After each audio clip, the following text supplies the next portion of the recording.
Shabbat Shalom a todos. Bendiciones en el nombre de Yeshua. Estamos nuevamente reunidos en una Mikra Kodesh, congregación sagrada, para estudiar el pasado, para conocer el presente y revelar el futuro. ¿Vale? Seguimos con la serie de profecías al día. Estamos en el libro del profeta Habacuc y vamos a continuar con el capítulo 2. Hoy vamos a tratar los primeros 5 versos de este capítulo. Y como título he puesto Temor y esperanza. Temor y esperanza, serie Profecías al Día, libro del profeta Habacuc. Estamos en el capítulo 2. Este segundo capítulo ofrece una respuesta a las preguntas como a las preocupaciones planteadas por los justos en general, hablando en una forma particular aquí por Habacuc. ¿Vale? A toda pregunta relacionada con la justicia y la santidad del Elohim de Israel, hay una respuesta precisa, exacta. A este tipo de preguntas se suele esperar una respuesta clara, pero en este caso, la respuesta de Adonai a las preocupaciones presentadas por Habacuc en el capítulo anterior. Vimos 2 ocasiones, planteó 2 series de preguntas. Parece que combina la respuesta de Adonai, parece que combina a los hebreos y a los caldeos en una misma entidad, ya que tanto uno como el otro revelan una misma mala actitud. Es decir, la primera preocupación donde planteó o pidió dirección hasta cuándo es: mira lo que sucede en medio de nuestro pueblo. ¿Cómo puedes guardar silencio? ¿Cómo puedes no intervenir? Y terminar con la injusticia que prevalece sobre el justo. Pero al entender cuál es el proceder, qué cosa espera o qué juicio espera al injusto, entendió o comprendió que la herramienta de juicio es peor que los hebreos, israelitas que cometían impureza, inmundicia y toda clase de cosas malignas. Así que la nueva preocupación es cómo puede ser usada una herramienta peor, es peor que la inmundicia y la impureza de los israelitas, para que tú uses una herramienta de este tipo, ¿vale?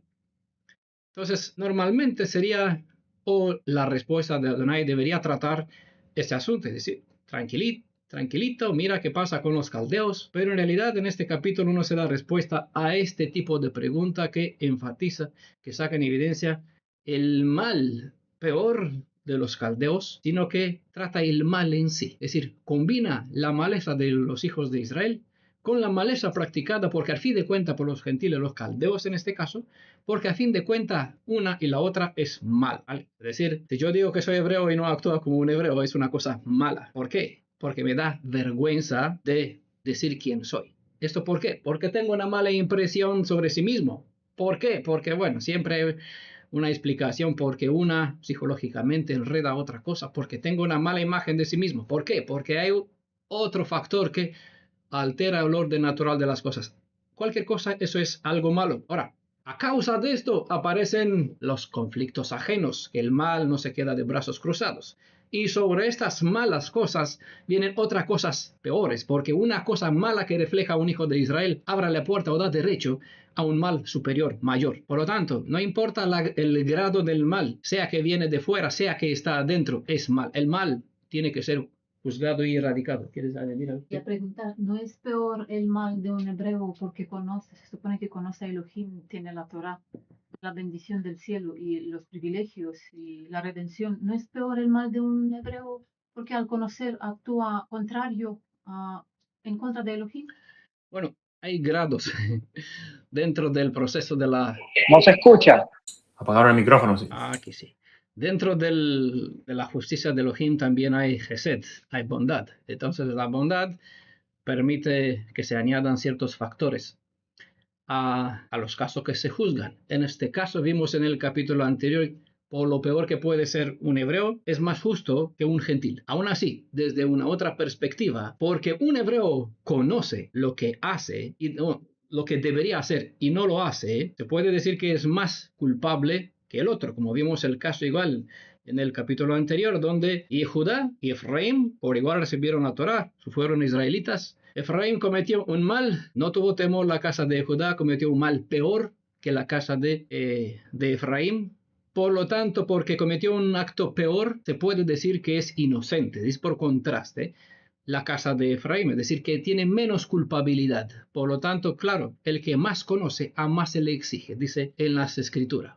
Así que si bien conocemos lo que es Shema y el poder que hay, no saberlo, no decirlo, tener vergüenza de expresarlo, es carencia de fuerza, que refleja a uno que es débil. El mal tiene poder sobre él. Es un arma poderosa, una herramienta bien forjada, saber decirlo y decirlo en justicia, ¿vale? Correctamente. ¿Vale? Básicamente aprendemos en este capítulo 2 que la respuesta de Adonai no tanto describe el destino que recibirán los caldeos, en este preciso caso, que es, sino, bueno, con los caldeos podemos extenderlo a cualquier tipo de enemigo de Israel, sea Amalek, sea Idumeo, sea Yetzer Hará, la mala inclinación, ¿vale?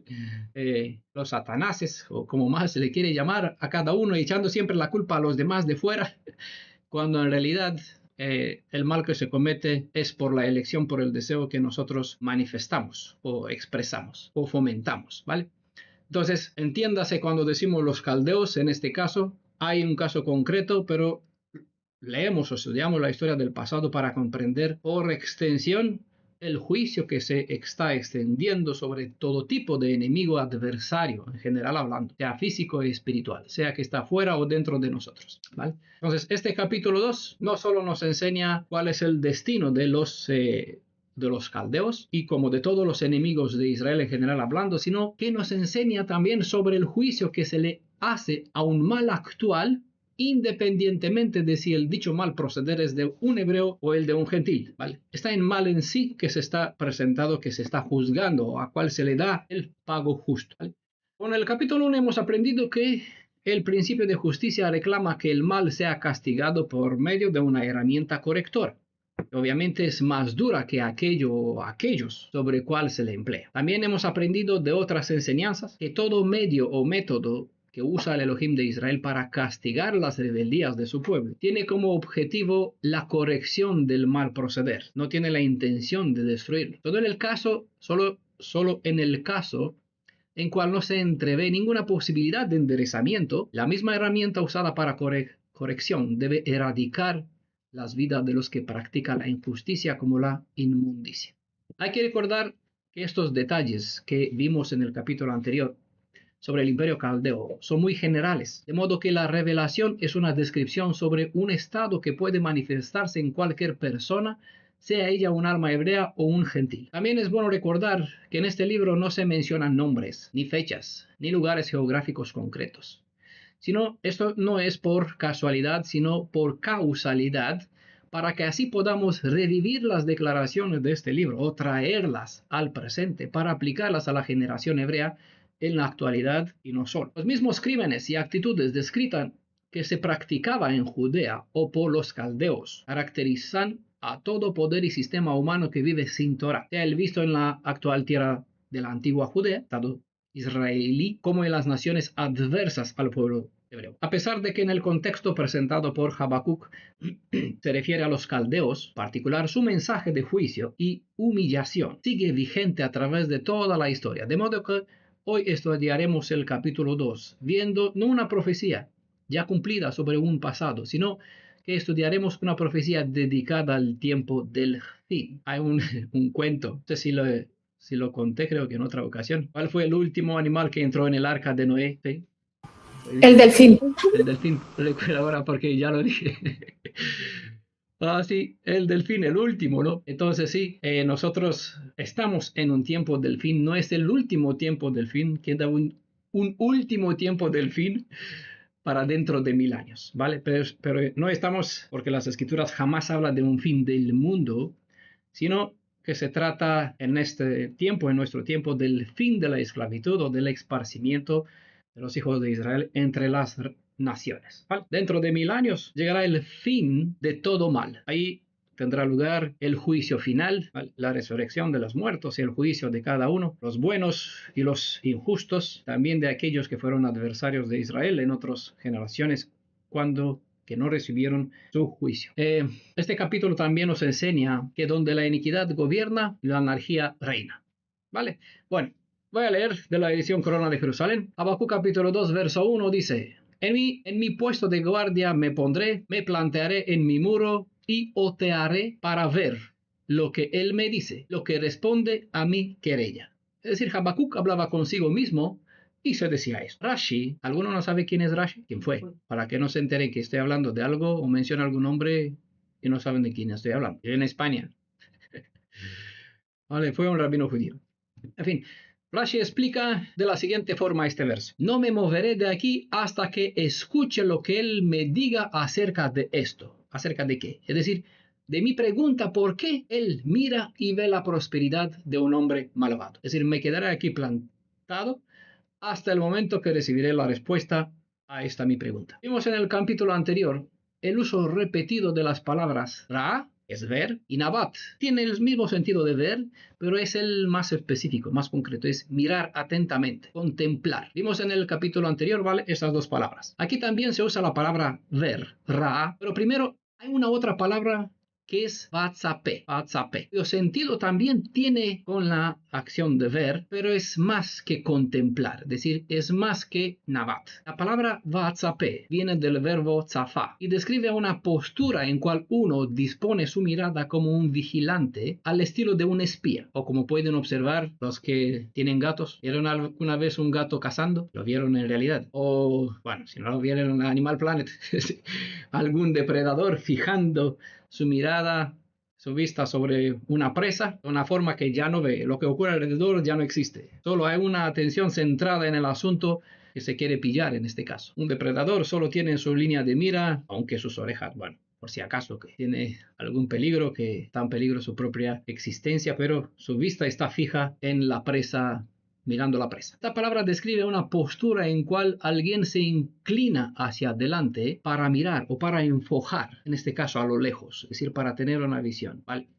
Los que ya usamos gafas porque hemos destruido la vista con tanta lectura, con tanto eso, por eso muchos judíos tienen gafas. ¿Vale?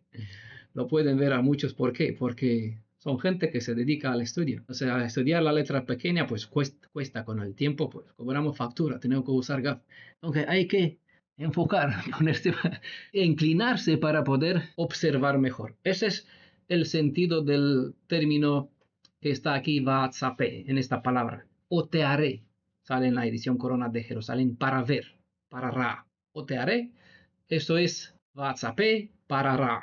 ¿Vale? Me inclinaré para enfocar, para poder ver. ¿Qué?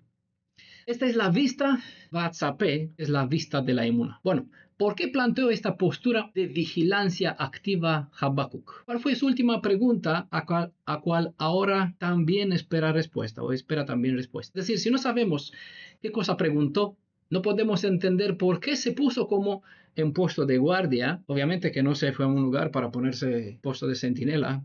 No estaba alistado en el ejército, tenía otra función, ¿vale? Es una expresión, una metáfora. Si no sabemos qué cosa preguntó, no podemos entender por qué se puso en esta postura como un guardia y tampoco sabemos a qué cosa se le responde el Elohim viviente. ¿Recuerdan cuál fue su última pregunta? Fue la de Habacuc 1.13, Habacuc 1.13, porque ves a los traidores y callas.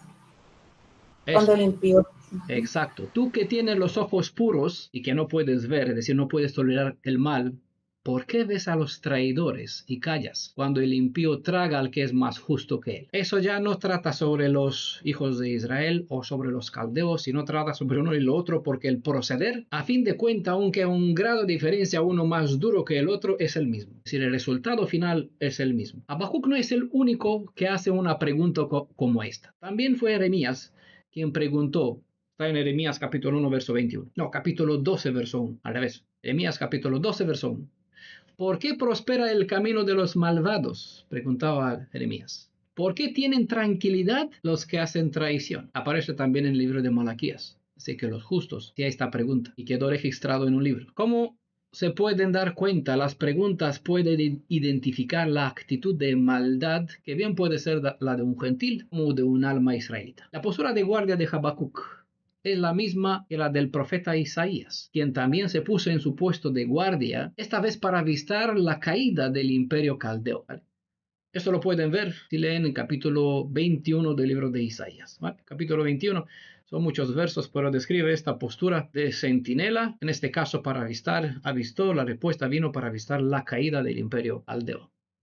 ¿Qué significa esto de ponerse en el puesto de guardia? Pueden tener ideas sobre lo que esto supone, pero solo uno que ha estado en este puesto de guardia, o como vigilante, como centinela, puede responder en verdad a lo que esto implica. ¿Quién estuvo? Bueno, aparte de las mujeres, porque no suele, creo que alguna ha hecho el servicio militar, alguno trabajó de centinela, de vigilante, algún hombre. ¿Irina trabajó de vigilante? Sí.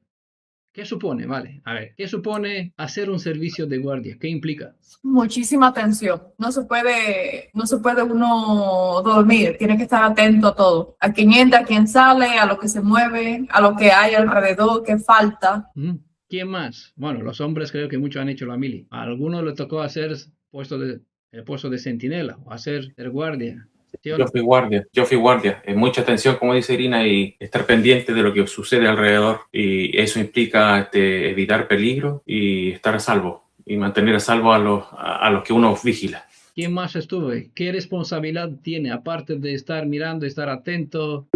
¿Quién más? Bueno, el Maitan Amparo. ¿Usted también fue guardia o centinela? No, pero Entonces no lo sabe. Puede tener tienes que idea. estar listo para avisar a alguien el Puede peligro. tener idea porque en las películas se muestra mucho, pero no es lo mismo tener idea que estar. Por esto pregunta a los que hicieron. Yo sí lo hice, así que hice la mili. Falta Ishai por aquí, ¿no? Creo que tuvo que irse con... Se me había caído el internet. ¿Qué preguntó? Preguntaba a quién estuvo en un puesto de guardia como centinela o como vigilante. ¿Qué cosa implica este acto? Parece que por aquí, excepto la hermanita Irina y quién más, José, nadie más hizo la mili por aquí, ni Alejandro. ¿También fuiste vigilante? Sí. Sí. Yo hice el curso de vigilancia, pero ¿Qué no. responsabilidad implica ser vigilante, ser un guardián? Mi hermano Isai, coméntalo tú, porque sé que fuiste. ¿Qué está en juego? Bueno, ¿Qué está velando? Está en juego la vida de los que están detrás tuyos. O sea, vamos a poner un caso de si estás de vigilante nocturno. Si estás de vigilante nocturno, tú eres el único despierto y los demás duermen. Tú guardas tu sueño. Eso implica que si algo pasa por encima de ti, estando tú de servicio o te duermes en el servicio, los que están detrás tuyo, todos mueren. Entonces depende de ti la vida de quien sea que está detrás de ti. Familias, amigos, gente que conoces, que no conoces, una nación entera. ¿Vale? No solo es cosa de estar despierto, porque puedes estar despierto, mirar una película. Mirar Disney Planet, yo qué sé, Animal Planet o yo qué sé qué película. Jugar fútbol, mirar un deporte, hacer cualquier otra cosa, ¿vale? Y claro, hay un otro sentido espiritual. Cuéntalo. Es decir, significa estar en guardia, estar de guardia. A ver, ¿qué quería decir? Quería decir que uno no mira sus intereses, pone por encima de su propia vida y sus propios intereses el cuidado que tiene que dar a los demás. Su propia preparación y esfuerzo es enorme para poder cuidar a los demás, para poder servir a los demás. Se llega a un sacrificio y se llega a un nivel de madurez y de responsabilidad que solo cuando se trabaja en esto se entiende. Sí. Por eso, cuando se mira una película, se ve muchas centinelas, muchos estando en un puesto de guardia, muchos soldados. Ya ven a estos de Inglaterra que ni se mueven, parecen estatuas, ¿vale? Pero aquí no se trata de esto, que mucho más. En realidad, el asunto, hay bastante en juego cuando uno ocupa esta postura. Plantearse en el muro, dice, o en un lugar alto, es para tener mejor perspectiva. Vale, este es el asunto que planteé en Nimur. Cuando un centinela va a un lugar alto es para ver todo lo que se avecina, sea amigo o enemigo, porque igual se habla en la escritura de los que traen las buenas noticias, y el centinela es quien lo ve, el vigilante, porque al estar en un lugar alto sobre los muros, como sobre los muros, ¿vale? Puede ver desde lejos a quien viene corriendo, y obviamente tú sabes si ese es un enemigo o un enemigo, ¿vale? Porque conoces, entonces sabe que te viene trayendo buenas noticias. También describe la actitud de un hermano, puede ser descrita la actitud de un hermano quien por ley tiene obligación de velar sobre el bienestar de su prójimo hermano. Es decir, mientras un ojo debe avistar al Sion, como dice el canto, lo que cantamos, El otro debe mirar hacia los intereses del crecimiento del resto de sus prójimos, parte de un mismo pueblo, en santidad, crecer en santidad y en justicia. Entonces, a nivel espiritual, eso describe el estado en cual un alma se dispone a escuchar la voz de Elohim, del Elohim viviente, del Elohim de Israel, para comprender el significado de aquello que se tiene en la vista. No solo es cuestión de mirar, estar despierto, atento, sino de el concepto de contemplar y fijar de forma para enfocar, es para comprender, no solo tener visión, sino también para comprender qué cosa se dice. Entonces, ¿qué hago con esto? Pues obviamente, si es buenas nuevas, incluso si no son buenas nuevas, incluso las palabras de reprensión son buenas nuevas, porque tienen en la atención, en la punta de la mira, el deseo de la restauración. Obviamente, para la persona que recibe en corrección, en este caso, recibe de parte de un centinela un mensaje que no es positivo como lo espera, lo ve en forma despectiva, y a ver, ¿qué tienes contra mí? ¿Vale? Pero el deber de un centinela o del que se plantea en un lugar alto es para ver y lo que ve decirlo, ¿vale? No es solo para él mismo, sino porque obviamente uno forma parte de Israel, por lo tanto lo que es para mí es para el resto del pueblo. Más cuando uno se plantea en esta postura esperando algo que tiene que ver con tu pueblo, en cual se observa una falta. En las escrituras el deber de los profetas es aquello de recibir las palabras de lo alto para dárselo para edificar al pueblo hebreo. Este mismo propósito lo tienen todos los padres en Israel, como los instructores, ya que su deber es aquel de guiar a los hijos, como a los discípulos, en el conocimiento de los valores de la fe hebrea y por lo tanto en la palabra del Altísimo. Citaré un verso para dejar el asunto claro, ¿vale? Está en Ezequiel capítulo 3, verso 17. Dice, Hijo de Adán, yo te he puesto como centinela de la casa de Israel. Oirás de mi boca las palabras. ¡Qué bien! ¿Vale? Y cada uno se queda, bueno, con lo que está en su alma, él y su deidad. Como se puede decir por aquello que tiene un espíritu independiente y actúa como Caín, que soy yo el guardián de mi hermano, ¿no? Pero la cita del verso continúa, y les advertirás de mi parte. Por lo tanto, si algo sé y escucho, porque la Torah no es la palabra del Elohim de Israel, es para mí y para ellos. Aprende para enseñarte y para enseñar. Vimos que es el sentido de los textos que dice en la ley hebrea o en la ley de Israel. Aprende para enseñarte y enseñar a los demás. Porque si yo no me enseño para yo vivirlo, ¿cómo voy a enseñar a los demás? Para dar lo que yo no sé, ¿vale? O para dar a otro lo que yo no tengo. Debo tener, experimentarlo, probarlo, ver que es así, decirlo y mostrarlo, para que entonces cuando se escucha y se ve, tenga fuerza la palabra de tu testimonio, ¿vale? ¿Qué hace entonces un centinela?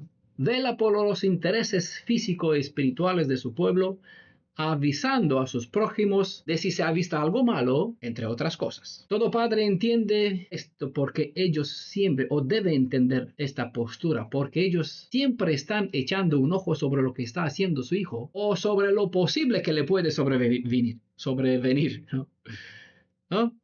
Está bien. Pero cuando uno ve si está bien, está mirando 3-4 partes a ver si se le cae algo de arriba o a ver si viene el otro, ¿no? Siempre está demasiado precavido. Esta es la postura de un centinela, de un guardián, de un padre en Israel, ¿vale? Si recuerdan el estudio que tuvimos sobre la abeja, bueno, ¿quién es abeja? ¿Quién es llamada abeja? ¿Quién tiene? Débora. Sobre el espíritu de Débora, recuerdan que ella dijo que se puso como una madre en Israel, para castigar, para juiciar, para sentenciar, para hacer lo que quiera por aquí, no, sino porque la actitud de una madre es extender la visión, es decir, ponerse en este puesto de guardia, también tener lo que es Beatzapé, que es una visión que se inclina para ver lo que le puede suceder a su hijo, a los hijos de Israel, sea bueno o sea malo, está observando. Me detengo un poco sobre la palabra quereya, que está en este primer verso, traducción que proviene de la palabra hebrea tojeja. Esta misma palabra hebrea aparece en Job capítulo 13, verso 6, con el sentido de razonamiento. Me pondré para ver qué responde mi puesto de guardia, para ver qué responde él a mi querella, ¿vale? Tojeja es la palabra. Job 13, verso 6 es la misma palabra, pero aparece con el sentido de, o se traduce con el sentido de razonamiento. ¿Qué tiene él a mi razonamiento? ¿Vale? El sentido de la palabra hebrea traduce un pensamiento que expone el mal exigiendo un cambio. Es decir, observo, me hiciste ver, observo lo que sucede, quiero el cambio. ¿Vale? ¿Qué sucede al fin de cuentas? ¿Cuál será la dirección, el reverso? ¿Cómo se rectificará estas cosas? Lo que saca en evidencia el razonamiento que aparece en Job capítulo 13, verso 6, en realidad es un proceso forense en cual se presentan una serie de pruebas como evidencias que pueden servir para condenar o para justificar según el uso del término en su contexto. Esta misma palabra aparece en el contexto en cual Adonai nos llama a debatir. Es decir, nos invita a presentar nuestra supuesta defensa en cual justifiquemos lo que en realidad no es justificable, pero Él nos brinda este derecho, aunque sabe que más bien salimos culpables en lugar de justificados. ¿Vale? Muchos conocen el verso que está en Isaías capítulo 1, verso 18. Venid para que nos juzguemos. Esta palabra tojeja se puede traducir con reprensión, o no, con reprimienda, porque ella refleja el carácter santo del Elohim de Israel, que no solo que confronta la iniquidad, sino que hasta está dispuesto a proceder para la restauración del mal actuar de sus hijos. Me gusta un pensamiento que lo ajusté un poco y cual dice: aquel que presta atención a la corrección presente, es decir, a la reprimienda, a la corrección que se le dice ya, en un momento puntual, evita la vergüenza futura, y quien la rechaza enfrentará la censura definitiva. Básicamente Habacuc en este caso, vale, más detalle en ese sentido lo puse en mi perfil de Facebook, donde puse este pensamiento de una forma más específica. Habacuc en este caso se dispuso a recibir una respuesta jurídica que actúa como una reprensión hacia el mal actuar que se da tanto en medio de Israel o por parte de los caldeos, los enemigos de Israel en general. Si no se entiende entonces, digámoslo de esta forma, Habacuc y con él toda gente justa que se preocupa al ver el mal estado en cual se complace el pueblo hebreo, como el mal que el maligno ejerce sobre los hijos de Israel, pide dirección. Es lo que hizo en el capítulo 1, verso 1. Pide dirección al justo juez para ver cuál es el proceder que él hará en estos casos. Deben saber que la justicia reclama que todo este proceder jurídico esté condicionado por el pacto establecido con Israel. Es decir, el juicio sobre Israel como sobre los enemigos de Israel está sujeto a las condiciones del pacto. Entonces, para entender el funcionamiento de esta sentencia que se le da a Israel como a los enemigos de Israel, hay que conocer las condiciones del pacto. Por eso, todas las cosas se conectan, necesitamos conocer todo. Por eso Adonai nos dio toda la Torah, para que tengamos un conocimiento perfecto, completo. Verso 2, Habacuc 2, verso 2, y me respondió Adonai y dijo: escribe la visión, ponla clara en tablillas para que se pueda leer de corrido, es decir, para que se lea fácilmente. Ponla clara en tablillas, como decir, exponlo sobre la mesa, pon las cartas sobre la mesa. Una forma de interpretar este verso es que la visión sea colocada, ¿vale?, sobre una tabla tan grande que no necesitas detenerte para poder leerla al pasar por ese lugar. Bueno, como son los carteles en la carretera, que son enormes, tú pasas con el coche a 120 por hora, así te da tiempo de ver qué cosa se publica en ella. ¿Vale? Algo así, esa es la idea de que dice: escríbala, ponla clara para que se pueda leer de corrido. La idea es que cualquiera que pase pueda leer la noticia, aunque pasa deprisa, y bien puede tener el sentido que después de leerla con facilidad, que puedas pasar la noticia sin dificultad. ¿Se entiende? ¿Vale? Que pueda leerla y que pueda repetirla o reproducirla sin ningún problema. Ese es el asunto que saca en evidencia la idea del texto. Escribe la visión, ponla clara en tablilla para que se pueda leer de corrida. ¿Vale? No solo tiene el sentido de correr, sino también, como vamos a ver, de transmitirla sin problema. Es decir, que no te cuesta, que no entiendo. Bueno, escuché este estudio, no me quedé con nada. ¿Vale? Sino de una forma que puedan reproducirlo, obviamente si prestan oído y se inclina para avistar, ¿me entienden? Porque si no lo hace así, no significa que les va a quedar algo. A escuchar aquí, se van a quedar aquí 1 hora y media para escuchar la explicación de 5 versos y después dirán, pues bueno, coméntame, ¿de qué se trata la visión? ¿Qué hemos hablado? Por ahí silencio. Quizás alguno lo recordará, entonces ya no funciona, el verso no es así. ¿Vale? ¿Por qué falla? Obviamente, no hay la visión de la emuná. Por eso he sacado en evidencia el sentido que se le da al término y por qué la emuná, al personificarla, tiene ojos. Y estos ojos ve de una forma inclinada, fijada, centrada para que observe, no sea que se pierda algún detalle de la misma forma como un cazador pues fija su presa. Ver todo tipo de movimiento, calculando la velocidad y el momento cuando va a correr para pillar. El caso es que, como pueden ver, muchos de ustedes que han leído estas palabras, supongo que han leído todo el capítulo, ¿no? Sabiendo ya, lo vamos a estudiar. ¿Han leído el capítulo? Por cierto, la vez pasada hemos leído el capítulo entero, pero no lo hemos vuelto a leer porque di por sentado que ya lo han leído ustedes. ¿Lo han leído? ¿O esperan que haga yo la lectura verso por verso? Bueno, gracias Elisha por ser sincera y decir no leí. Los niños son más inocentes, más sinceros que muchos. Muchos hacen así y no sé si es sí o no. Vale. La próxima vez lean antes. Comenzamos con el verso 6. No sé, a ver unos cuantos versos. Al menos 5 versos debes tenerlo en la memoria. Así que no saben lo que dice el siguiente verso. Bueno, aunque es posible que muchos conozcan los versos, que hayan leído alguna vez este capítulo, o lo que dice este texto en cual se supone que está escrito, lo que declara aquí, escribe la visión, ponla clara en tablilla. Aún así no creo que tienen una comprensión tan clara como se sugiere en el texto. ¿Por qué? Si este mensaje estaría tan claro desde los días de Habacuc, yo no tendría nada que decir en ese sentido. Es decir, no sé qué haría aquí. Sería como esto del circo. El payaso que repite como un periquito, repite algo por decir algo, porque obviamente hablar de algo que todo lo tenemos claro, ¿qué sentido tendría? Ocupar el tiempo y aquí no tener otra cosa que hacer que mirar a uno como nos lee un verso de la Biblia. Bueno, bien, podría leerlo, ya lo tengo todo claro. ¿Lo tienen claro el capítulo? Como dice aquí, ponla clara en tablilla para que se pueda leer de corrido. Pero ojo, espérate, ni siquiera han leído el capítulo. ¿Cómo va a tener claro? ¿Han leído el capítulo? Vuelvo a preguntar. ¿Saben qué dice? 2 palabras vamos a observar de este verso. No lo digo para saber si lo han hecho o no, porque me imagino que muchos no han leído, sino para que sepan a la próxima vez hacerlo, leer. 2 palabras voy a sacar en evidencia este verbo leer, ¿vale? Escriba la visión, ponla clara en tablilla para que se pueda leer. En hebreo es la palabra kara, que significa proclamar.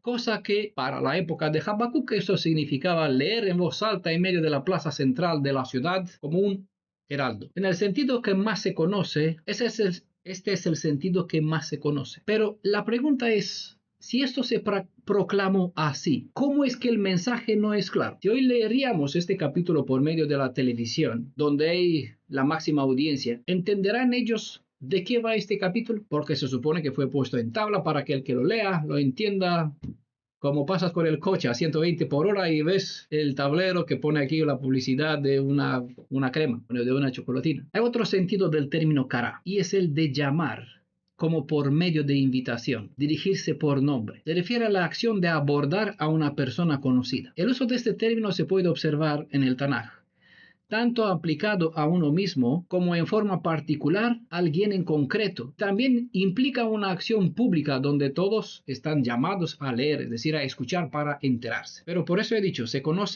hay un uso más genérico donde uno se plantea en medio de la ciudad y proclama a voz grande leyendo la lectura de esto. Eso es lo que más se conoce. Pero los términos hebreos tienen algunas partes más particulares, que eso no lo conocen todos, sino aquel que, se mete para entender esos asuntos. Esto quiere decir que hay un orden donde el mensaje debe primero leerse para uno mismo, para que después sea difundido entre los cercanos y después al resto del mundo circundante. Yo, mi familia, mi casa, mi pueblo, el resto de las naciones. Ese es el orden. Comienza, como decía Yeshua, desde Jerusalén hasta la última ciudad por donde están los hijos de Israel, no si para toda parte del mundo, porque la idea es buscar a las ovejas perdidas de la casa de Israel, desde Jerusalén hasta la última ciudad. En una forma particular, el sentido del mensaje es dirigido a aquellos que deben apresurarse a entrar por la puerta estrecha, es decir, por la Kedusha, que significa santidad, que se muestra en la consonante o en la forma pictográfica de la consonante hebrea. Consonante es Nun, Bet.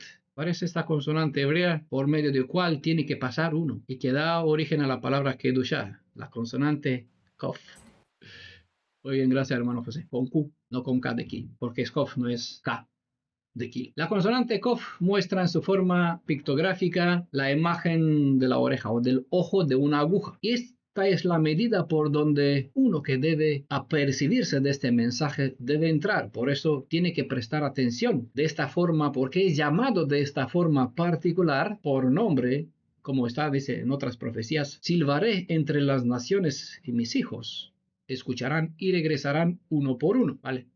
Aún así, bueno, sabemos que no todos, muchos son llamados, muchos serán llamados a despertar del polvo de Daniel 12, pero no todos recibirán la invitación para entrar por la consonante Kof o por esta aguja, por esta puerta estrecha de la santidad. Lo que deben apercibirse, ¿quiénes son? Aquellos que deben ser las cabezas, que en hebreo es Rashim. La Rashim, aquellos que son las cabezas de los hijos de Israel, indicados por medio de la consonante Resh, ¿vale?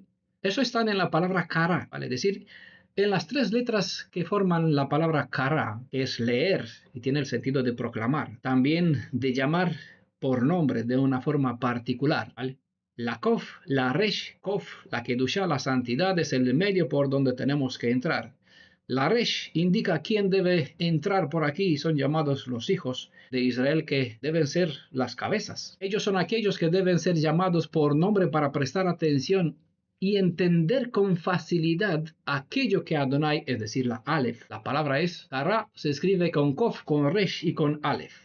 Kof, Kedusha, la santidad, la aguja, o es decir, la unidad de medir por donde tenemos que entrar. Si queremos andar por el camino de la santidad, pues tenemos que poder cruzar por esta puerta, y básicamente, ¿quién es la puerta? El que es santo por excelencia. Por eso el Mashiach dijo, yo soy la puerta. El que entra por mí, es decir, él es la Kof. Vale, por eso hemos visto la identidad del Mashiach dentro de la Kof cuando hemos hecho el estudio de esta letra. Kof, Resh, Aleph, ¿vale? Son las tres letras. La consonante Aleph describe a Adonai porque es el llamado de Adonai y él es quien llama a las cabezas, a los hijos de Israel, a entrar por esta puerta, y eso significa leer, pero no es solo hacer lectura del verso, sino de escuchar para entender. El segundo verbo que hemos dicho que están dos, que voy a hablar sobre ellos, ¿vale? La segunda palabra, el segundo verbo es el de correr, donde dice que la lectura se puede hacer incluso de corrida. Aquí el término hebreo es equivalente a profetizar, como se ilustra en Jeremías capítulo 23, verso 21, donde la acción de correr es asociada a la de ponerse a publicar en todas las redes sociales de su época, es decir, en medio de todo el contexto de la ciudad donde entraba. Aplicado a nuestro tiempo, ya que estudiamos profecías al día, vimos el proceder para saber cómo actuar, ¿vale? No nos vamos a poner en plaza ahí en el pueblo donde todo sabe que hay un hebreo aquí, a nadie le interesa, ni siquiera al sacerdote de aquí. Le dije, pues si te interesa algo de una fuente hebrea a lo que tú estás hablando, siempre puedes acudir, no existe interés. Obviamente por eso lo actualicé. En las redes sociales, si miran en Daniel capítulo 12, verso 4, hay más versos en el libro de Daniel, pero esos es uno específico, lo saco en evidencia por algo, donde dice que en el tiempo del fin, hablando del delfín, muchos correrán de acá para allá. Algunos conocen este verso. Si bien lo que ocurrirá, de hecho lo que vemos que sucede ahora, esto no solo es algo que ocurrirá, es algo que vemos que sucede ahora. Si miran en el tiempo en cual estamos, un tiempo antes del fin del exilio, es que muchedumbre corren de aquí para allá por medio de sus redes sociales con interpretaciones, clamando, corriendo, dar a conocer algo. Pero como está escrito en el libro de Daniel, andan errantes. Muchos correrán de aquí para allá errantes, no con verdad, es decir, no a una dirección exacta. Es decir, correrán errantes sin un mensaje que dan al blanco, sin un mensaje que llevará a Shalom, un mensaje que produzca esperanza. A diferencia de lo que ocurre entre los heraldos que corren por todas las redes sociales con mensajes engañosos, en Habacuc se indica que habrá mensajeros de las buenas nuevas de la redención que no infundirán temor, sino esperanza. Es decir, que correrán con la explicación de una profecía ya sin sellar, eso es revelada, y no como aparece para quien andan errantes. Explicándolo así, el verso Daniel capítulo 12, verso 4. Correrán de aquí para allá, errando o errantes, porque no tiene comprensión sobre el libro, sobre el futuro, ya que esto está sellado. ¿Para cuándo? Para el tiempo del fin. El verbo rutz, ¿vale? Ese es el segundo verbo que es último que aparece en el texto de Habacuc capítulo 2, verso 2. El verbo rutz indica que esta revelación correrá, es decir, se difundirá con rapidez, apresuradamente. Se publicará para alcanzar hasta lo lejos, al fin de que todos puedan entender el llamado de urgencia a la obediencia, aunque a pesar de que hay un juicio, de por medio, hay esperanza para quien se apresura a entrar en las filas. Verso 3. Porque es aún visión para su fecha, aspira ella al fin y no defrauda. Si se tarda, espérala, pues vendrá ciertamente sin retraso. Voy a leer otra edición que es de una página. Les voy a compartir esta página, os voy a dejarlo aquí en la guía de estudio para que la tengáis, para los que quieren aprovechar. Porque habrá otra visión para el tiempo señalado y él habla del fin y no fallará. Aunque tarde, espéralo, porque sin duda vendrá, no tardará. Desde la perspectiva del pasado de Habacuc, el texto indica un tiempo futuro, en cual un otro profeta será quien vivirá y verá el fin del imperio caldeo. La idea del verso indica hacia los días del profeta Daniel, en forma literal, mirando la plataforma o la perspectiva del pasado. Recuerden, esta serie se llama Profecías al Día porque vemos el pasado, y a través de él tratamos de comprender el presente y el futuro, ya que todas las cosas son cíclicas, no hay nada nuevo que sucede, lo que sucede ya pasó. Por lo tanto, estudiamos el pasado, no centrándonos en el estudio del pasado, ya que esto lo pueden ver observando cualquier otra interpretación, diccionario o explicación del Tanaj. La mayoría os centra la historia en el momento del pasado, ¿vale? Así que bien os pueden ver que literalmente, de una forma específica, se refiere a Daniel, quien sí vio y vivió el tiempo de la caída de Babilonia. ¿Vale? Recuerdan que él estuvo cuando Darío, ¿no?, lo libró, el imperio Médalo lo libró de los babilonios, quien, tenían la intención de matarlo.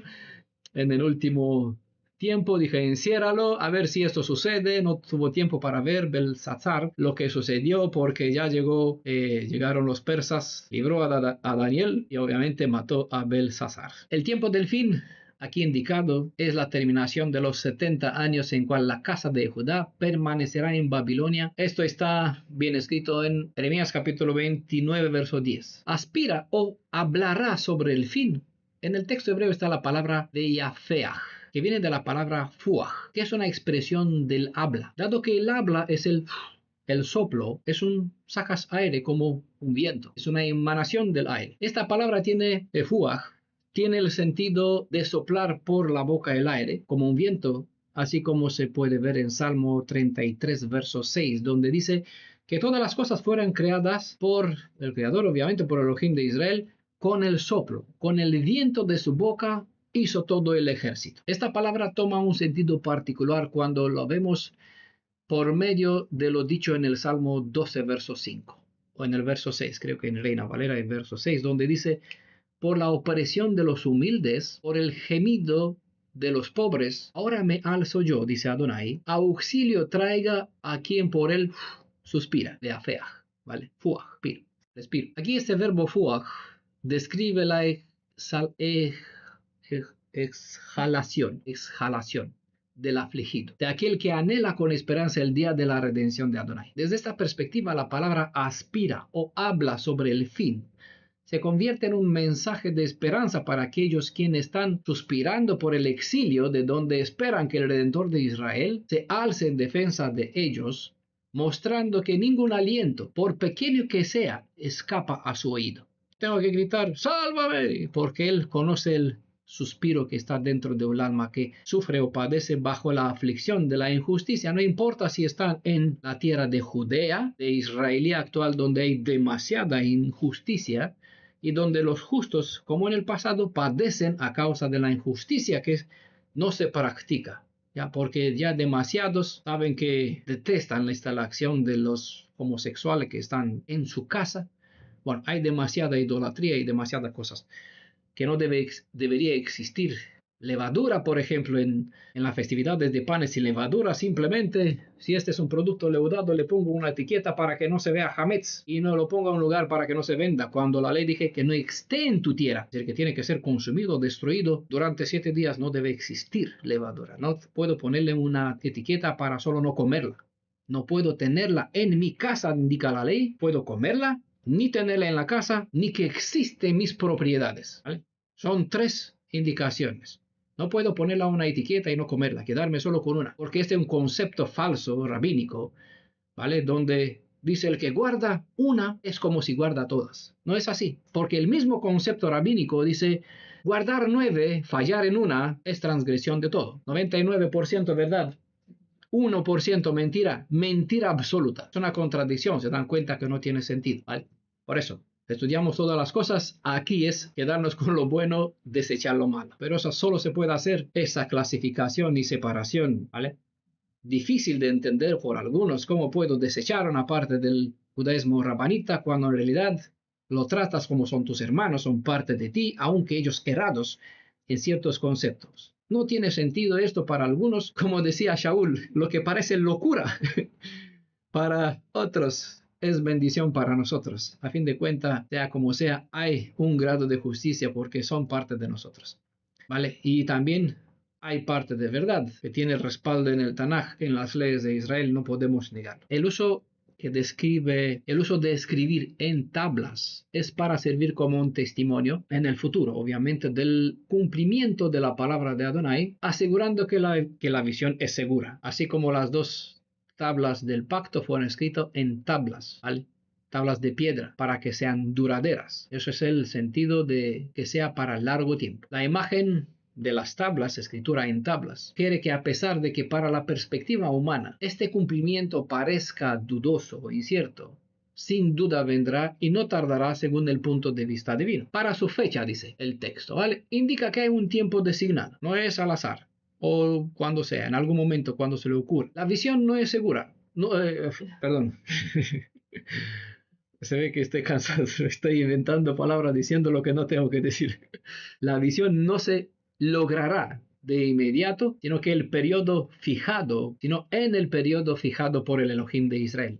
Como también se indica en Daniel capítulo 8, verso 19, capítulo 11, verso 35. Hay muchas citas, hay varias por el libro de Daniel, donde se habla de un tiempo fijado relacionado con el fin. Que la visión es para un tiempo futuro, nos ayuda a ver más allá del mero cumplimiento durante la caída del imperio caldeo, hacia el tiempo presente, donde el patrón se repite y donde se requiere el castigo corrector o consumidor sobre la injusticia en medio de Israel, como sobre la injusticia profesada en contra de nuestro pueblo por parte de las fuerzas opresoras a nosotros. Esta profecía no solo indica la destrucción de Babilonia literal, sino que también se refiere al momento de nuestro tiempo del fin, antes del comienzo del milenio, cuando el poder mundial que oprime al pueblo de Israel, manteniéndolo esparcido entre las naciones del mundo, tipificado por Egipto y por Babilonia, debería ser derrocado de una vez y para siempre jamás. Las palabras no defrauda, dice, viene por el uso negativo de la palabra fuaj, es decir, el sentido de una palabra se puede tomar en positivo o se puede usar en un contexto negativo, es decir, describe un estado correcto como uno incorrecto, ¿vale?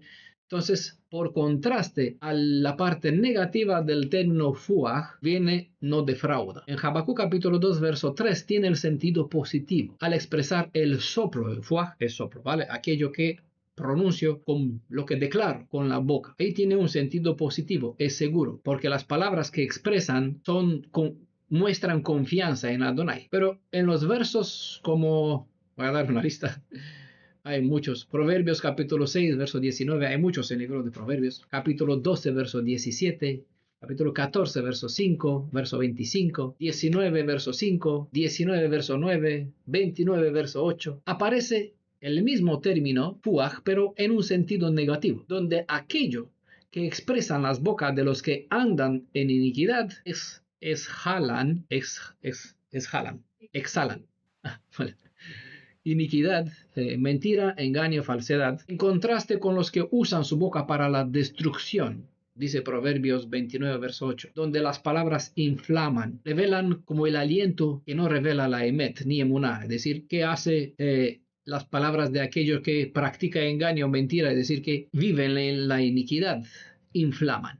¿Vale? Con esto se describe el estado en el cual lo que expresa el aliento de uno no es emet, no es emuná, no es verdad, no es firmeza, no hay fidelidad. ¿Y qué hacen las palabras de los que practican la iniquidad? ¿Qué hace el fuaj? Lo que expresa en su boca. Enciende un malestar en una comunidad. Y el remedio está también en Proverbio 29, verso 8, donde en las bocas de los sabios, cuyas palabras deben apagar un fuego en lugar de encenderlo.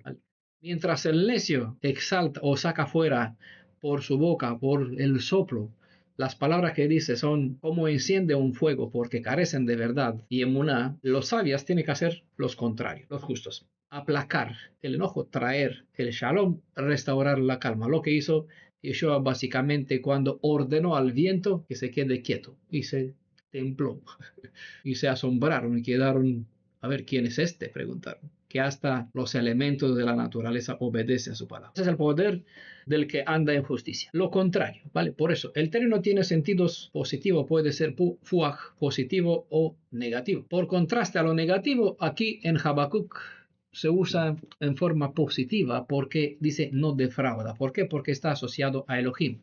En el contexto de Habacuc, este mensaje no defrauda porque aparece como contrario a los falsos testigos que se revelan en las citas de Proverbios. Las citas que mencioné, hay bastante, donde hablan de los falsos testigos. Lo que viene de o por parte del Elohim viviente no puede respirar ninguna forma de engaño. En este caso, lo que es su palabra es tan confiable como su propio carácter. De modo que aunque se puede demorar, nunca tiene un sentido negativo, es decir, siempre va a dar al blanco. Si se tarda, dice, espérala, pues vendrá ciertamente sin retraso. El castigo del pecado llegará con certeza, es lo que dice, es la palabra de esperanza que se quiere transmitir en este caso. La emuná, que es fe, confianza, una confianza plena en el Elohim de Israel, significa confiar en él aun cuando no comprendemos por qué ocurren las cosas de esta forma. Con esta primera respuesta, Habacuc, quien habría pedido dirección por medio de las palabras ¿hasta cuándo? Capítulo 1, verso 2, comprende que debe esperar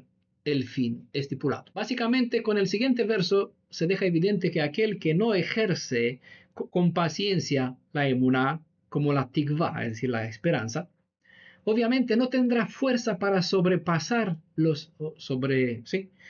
sobrellevar los eventos por venir. Verso 4. He aquí que sucumbe quien no tiene el alma recta, mas el justo por su fidelidad vivirá. Sucumbe quien no tiene el alma recta, quiere decir cuya alma no es derecha. Eso es, no es tenido por recto en los ojos de Adonai. El verbo hebreo que describe a aquel que sucumbe, quiere decir eufórico, aquel que es hinchado, aquel que presume o que es presumido. Como dice, yo no soy un neófito, entiendan, porque fue un caso bastante reciente. ¿Quién sucumbe? El que cree que con prepotencia se cree eufórico en tener un conocimiento, porque yo aprendí con el maestro de Jerusalén. Eso es estar hinchado, presumido. La palabra upla, traducida aquí con sucumbe, describe a la gente orgullosa y su uso en este verso quiere decir que el alma del que practica la iniquidad, todo tipo de mal, no importa el estado, por eso, en iniquidad entra quito, siempre está llena de deseo, anhelando tragar y nunca se sacía. Es como el concepto de la zarat o la levadura, crece y quiere hincharse más, adquirir, tener. Esta palabra upla es una expresión de insolencia, como así aparece en Números capítulo 14, verso 44.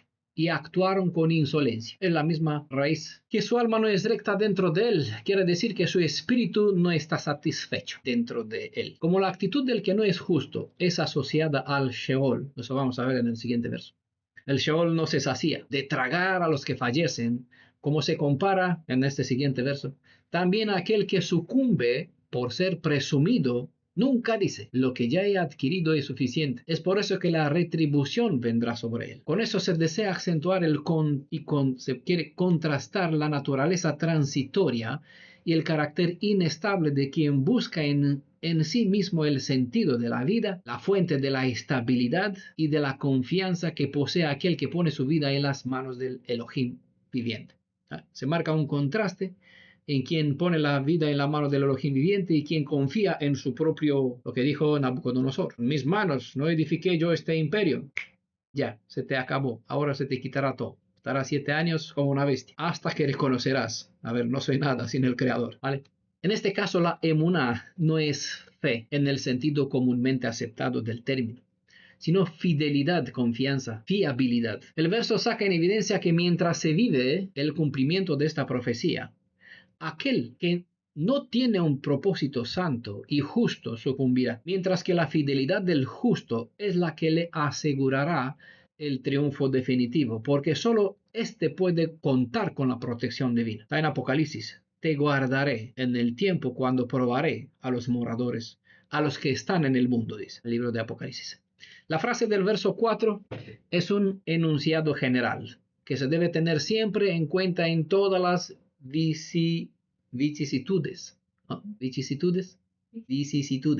Podría buscar otra palabra más fácil, no sé por qué se me antojó esta. Dice para variar, ¿no? En todas las vicisitudes de la historia. Por eso, no se puede decir solo trata de un aspecto porque por algo hemos clasificado esta profecía no en un tiempo pasado, sino en lo que llamamos profecías al día, porque no es cuestión solo del pasado, es pasado, es presente, todavía queda parte para el futuro. Lo que es evidente es que la justicia reclama que toda gente que se dejan impulsados por su malvada y mala inclinación, al confiar en sí mismo, serán dejados a sucumbir, prósperos. Recordamos que las palabras de Habacuc, Tzadik be'emunato y Hiej, recuerdan el estudio, no significan el justo vive por su fe, sino, como se suele traducir, sino que el justo vive o se alimenta por o de su fidelidad. Esta declaración fundamental se cita 3 veces en los escritos de los apóstoles, en Habrit HaHadashah, el pacto del renovado, Romanos capítulo 1, verso 17, Galatas 3, verso 11, también en Hebreos capítulo 10, verso 38. Ahí pueden encontrar Tzadik be'emunato Yeh. La palabra Yeh deriva del verbo Hayah, cuyo sentido es el de vivir, estar vivo, revivir, restaurar a la vida. En resumen, eso significa, para no explicar más, esto significa que Adonai crea, sustenta, revive y sobre todo resucita, que hará dentro de 1000 años. A nosotros, personas y como pueblo, nos revivió, nos creó, como Israel, como nación, nos sustentó 3500 años, más o menos, ¿vale? Nos trajo de nuevo a la vida, por eso vimos las profecías, en 2 días nos dará vida y en el tercero estará con nosotros, los que recuerdan esta profecía. ¿Por qué decimos que el Mashiach vendrá? Y estaremos en su presencia dentro de 1000 años, no ahora como la mayoría lastimosamente creen, tendrá una decepción, pero total disfrutarán de lo que verán que él actuará y hará como Goel, porque se manifestará de la misma forma con el pasado, según el patrón, ¿vale? Así nos traerá, cumplirá con todos y cada uno de sus obligaciones, restaurando, recuperando, pagando, devolviendo y llevándonos de nuevo en la tierra, devolviéndonos los derechos que nos antes teníamos, lo que corresponde a un pariente cercano, ¿vale? Recuerden, Adonai crea, sustenta, revive, eso está en Ezequiel 37, la visión sobre los huesos secos, ¿no? La valle de Josafat, ¿no? Si recuerdo bien, y resucita, ¿vale?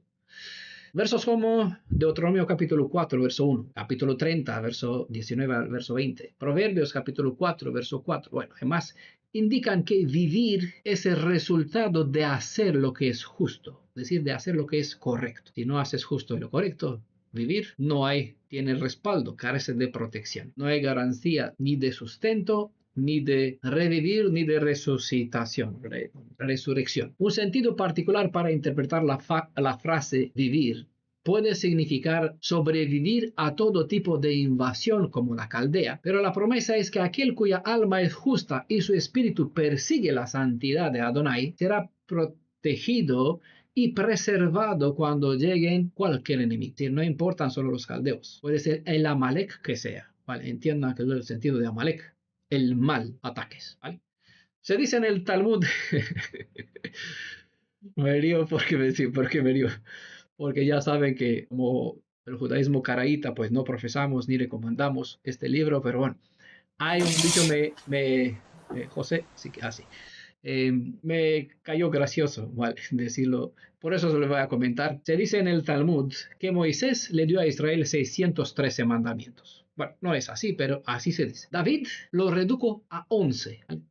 600 Moisés, 613. Vino David, los redujo a 11. Esto está en Salmo 15. Llegó Isaías y redujo todo a 6. Esto está en Isaías 33, verso 15 y el verso 16. Después Miqueas lo redujo a 3. Miqueas capítulo 6, verso 8. Veo la cara del hermano Mauro. Llegó Isaías, después los redujo a 2. Sería bueno leer los versos, ¿eh? No son sin sentido, es decir, tiene todo el sentido común. No, por eso, saben que si no fuera correcto, no citaría lo que dice el Talmud Es decir, no es cuestión de bromear. Isaías 56, verso 1. ¿Vale? Isaías lo redujo a 2. En principio, aparece en Amos, en capítulo 5, verso 4, que Amos los redujo a 1. Pero en realidad, Amos no indicó que en un solo mandamiento se puede reducir toda la esencia de la Torá, sino que en realidad lo que dijo Amos fue que el Elohim viviente se le puede buscar a lo largo de toda la Torá. ¿Me entienden? Se puede entender que Amos dijo que en un solo mandamiento está, pero Amos no dice eso, sino que en toda la Torá se encuentra en cada uno de ellos Adonai. ¿Qué verso de Amos es? Amos capítulo 5, verso 4. Pero vino Habacuc, quien redujo toda la Torá solo a uno. El justo por su fidelidad vivirá. La idea de resumir, de presentar este resumen o esta forma de clasificar las cosas pertenece al rabino Shimlai, quien vivió por el siglo III, nuestra era. Y bueno, quieren, les voy a poner la fuente de donde puede encontrar esto en el Talmud. No me detendré para explicar más a fondo la segunda mitad de este verso, ya que dediqué un estudio especial para las palabras el justo por su fe vivirá, y esto lo puede encontrar la explicación completa del sentido de estas palabras, Tadik Be'emunato y Hieh, está en el PDF, o en el video llamado Diferencia entre el puro conocimiento y el poder que produce el cambio. ¿Vale? Básicamente, con el código 2 veces emuná, los poderes, la emuná racional y la emocional, la que viene por el estudio de la mera letra y la que se desarrolla a partir del ser interior por medio de la fuerza, del espíritu que hay dentro de la letra.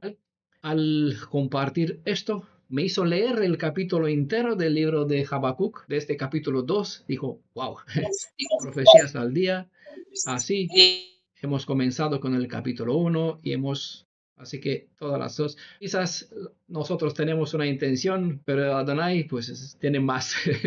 Dice, nosotros queremos una migaja. Él pensó, digo yo, ¿no? ¿Por qué darle solo un mendrugo de pan cuando le puede dar un toro engordado? Así que hemos llegado a tener sobre la mesa todo el capítulo. Bueno, Habacuc capítulo 2, verso 5 es el último verso. Oh, ciertamente es traidora la riqueza el hombre fatuo, y no tendrá éxito el que ensancha como el Sheol sus fauces, como la muerte él nunca se sacia, reúne para sí todas las naciones, acapara para sí los pueblos, todos. El texto de los rollos del mar muerto dice, sí, además el vino es traicionero.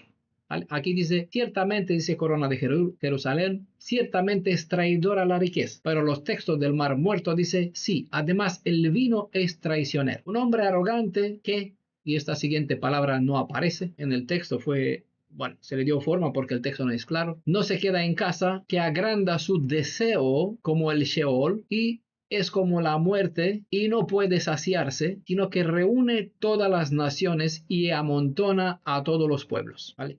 Las palabras que verán en la guía de estudio que está en azul, sabrán que o fueron agregadas para que tengan coherencia el texto del rollo del mar muerto, o son palabras cuyo texto no es tan claro, entonces se dedujo que debería ser esto. Entonces en negro va a poner como está el texto, que se entiende claro, y en azul las palabras que no son tan claras o que fueron agregadas para que tenga coherencia texto, ¿vale? Corona de Jerusalén dice, traidora es la riqueza, el vino es traicionero. Ahora, la palabra deseo es su espíritu, su alma, es un nefesh, ¿vale?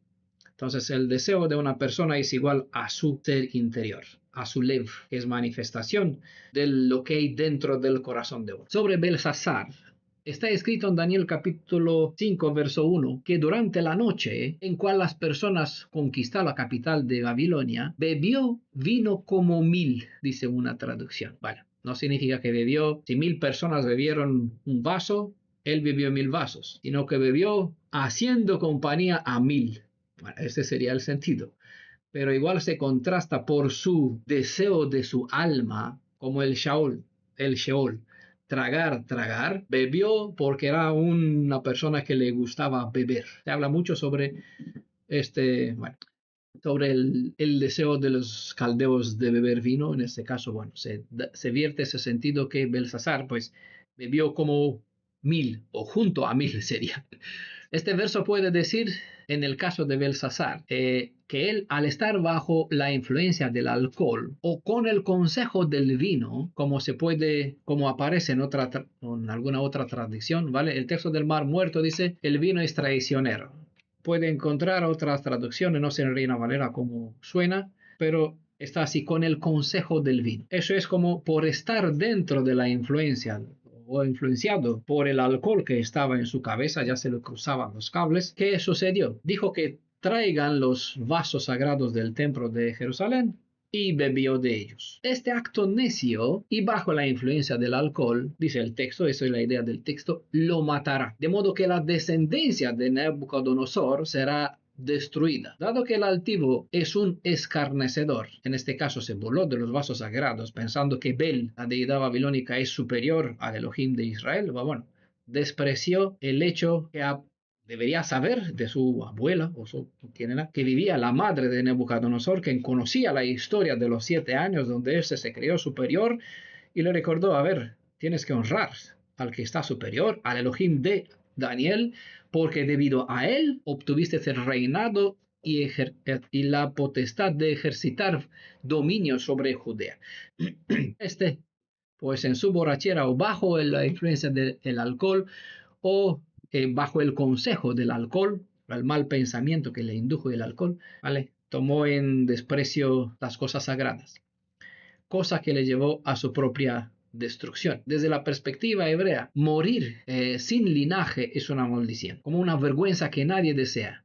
Pero ¿cuál será? Esa será la cosecha del que anda en iniquidad. En el caso de esto, ¿cómo decirlo? Cuando un alma hebrea, al practicar la iniquidad, al no valorar las cosas sagradas, se le aplica a esta sentencia lo que dice aquí. El acto de quedar sin hijos, o la idea que declara el texto, quedará sin hijos porque eso destruye a su propia casa. Eso es como que su nombre sea borrado de los registros de Israel. Es decir, en otros contextos, saben, borrar su nombre o será cortado. Eso es como si su existencia sería anulada sin una posible reparación, ¿vale? En el judaísmo está el concepto no verá, no tendrá, no entrará en el Olam Haba, es decir, el mundo por venir, el mundo venidero, como referencia a la tierra restaurada de Israel. Entonces, eso es el enfoque que declara el verso. Aunque parece que con decir reúne para sí todas las naciones, el profeta saca a relucir las características de los babilonios,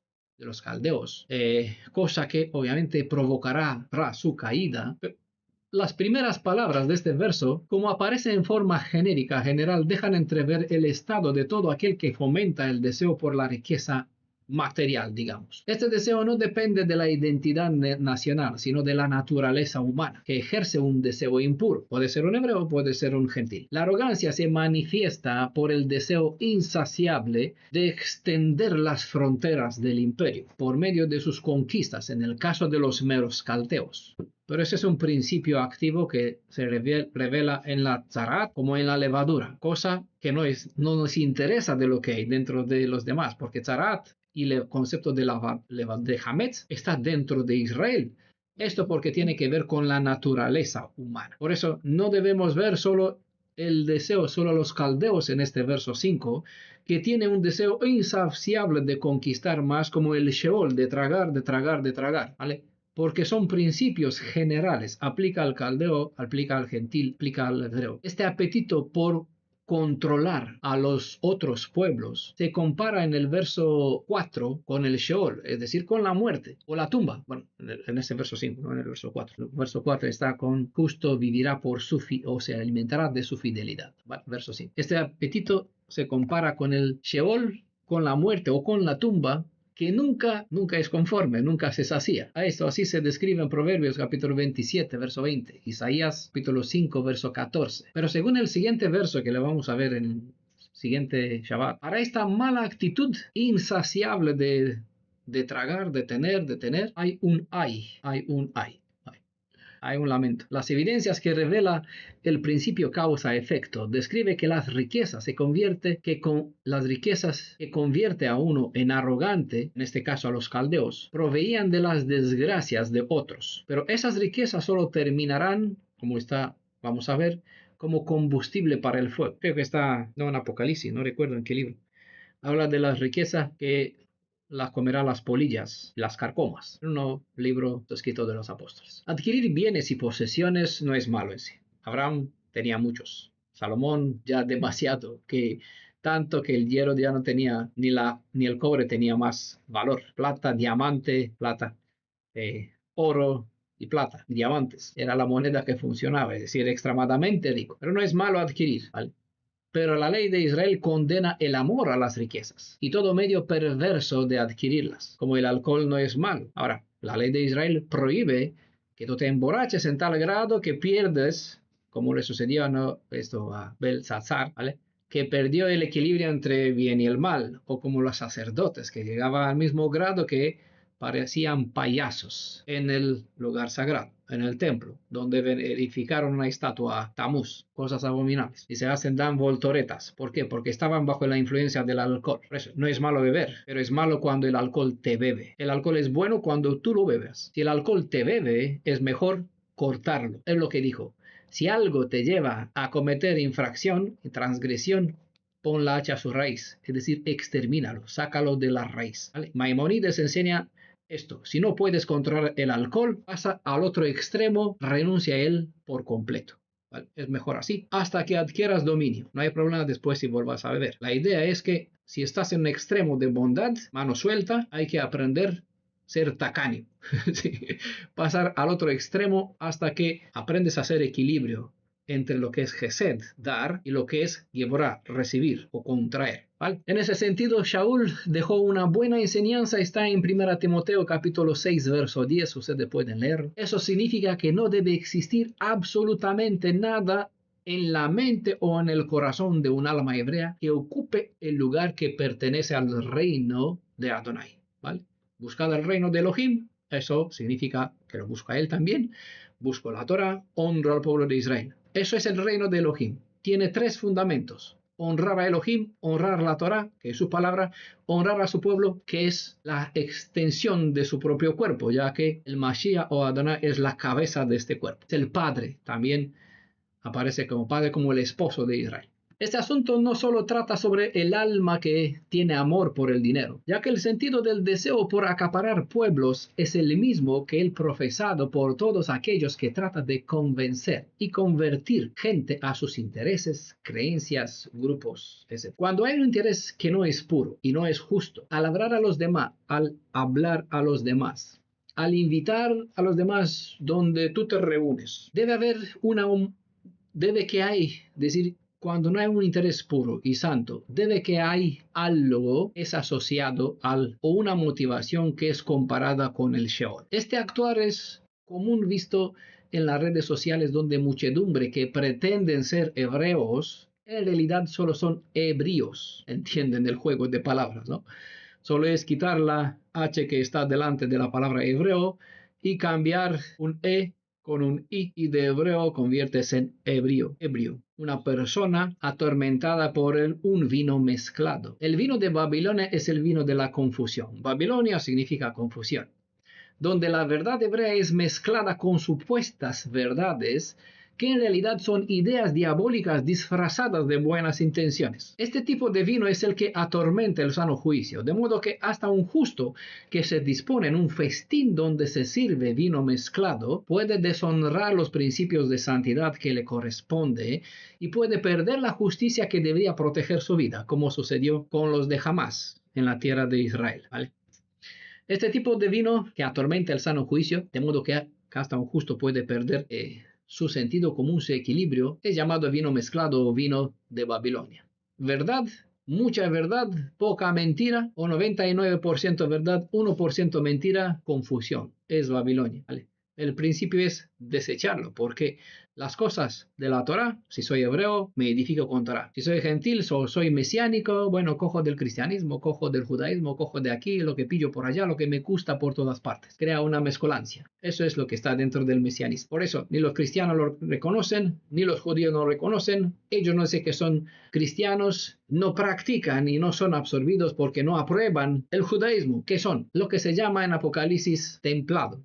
caliente y no sabe que este estado de caliente o de templado crea vómito, malestar a mi estómago, los vomitaré. Ese es el mensaje de la Odisea que aparece en Apocalipsis capítulo 3. Cuando uno bebe este tipo de bebida fermentada, tibios, sí, agua templada. Cuando uno bebe este tipo de bebida, fácilmente cae en la dogma de la gracia, donde comienza a propagar una doctrina cuyo propósito es el de acaparar multitudes bajo el pretexto de llevarlas a la salvación, cuando en realidad solo los convierte en alimento para el Sheol. De aquí la idea que con qué conquistas a uno, a esto lo conquistas. Si atraes a uno con la santidad y la justicia del Elohim de Israel, a la Torah los atraes, porque su alma desea reflejar el carácter del Elohim viviente. Si atraes a uno por medio de la emoción, usando o manipulando el estado emocional, tu presa, lo convertirás en un dependiente o en un drogadicta que solo espera cariños, emociones, palabras bonitas, jamás regaños, ánimo, que seas tú sobre quien ponga un psicólogo, que le des, que hace el Sheol. Quiero. A quien conquistas con la verdad, a la verdad se apegará. Y aquí nos paramos en este Shabbat. Vamos a continuar en el siguiente, desde el verso 6 hasta ver dónde. ¿Vale? Bueno, nos vemos, continuamos después.